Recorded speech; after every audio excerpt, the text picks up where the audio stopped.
everyone. I'm Nasra M. Mulod from BSBA 2, student of Mampards Ibrahim. I'm going to discuss the 4 questions regarding the good governance and social responsibility. The first question is, what are the 3 branches of good governance?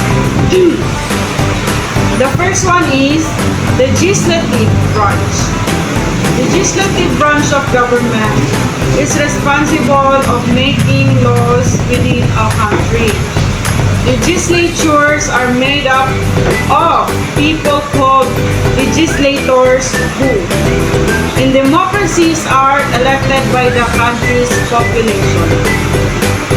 The second one is executive branch. The executive branch refers to a person or group of persons having administrative or supervisory authority in an organization or in government authority. The executive is responsible for executing and enforcing the law. The third one is judicial branch. The judicial branch of government refers to a country court system. Judiciaries are responsible for interpreting and applying a country's law, in particular cases, and can also be invested with the power to strike down laws that it deems unconstitutional. The second question is, what is the purpose of good governance? The good governance is to ensure an organization's direction, effectiveness, supervision, and accountability. It demonstrates a willingness and ability to act in organizations' best interest, ensuring the operation of effective, open and ethical processes that adhere to the law and stand up to scrutiny. The third question is,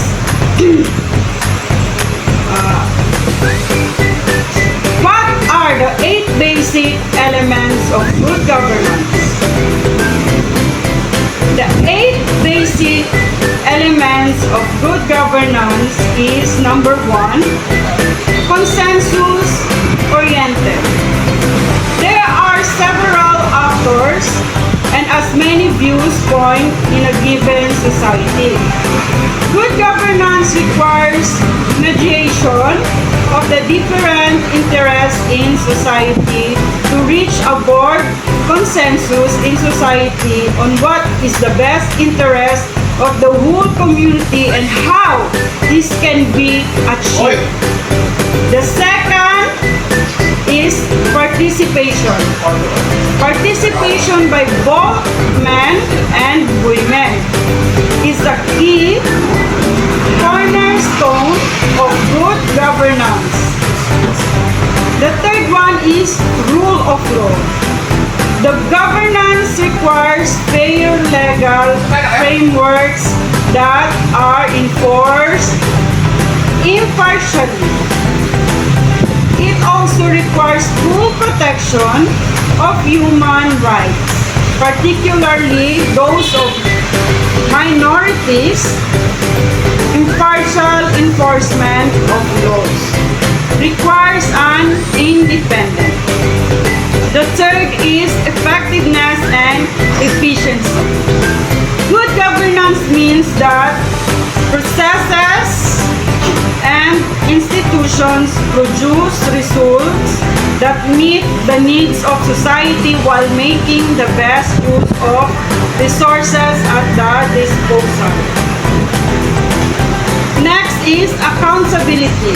Accountability is a key requirement of good governance. Not only governmental institutions, but also the private sector and civil society organizations must be accountable to the public and to them. Next is transparency.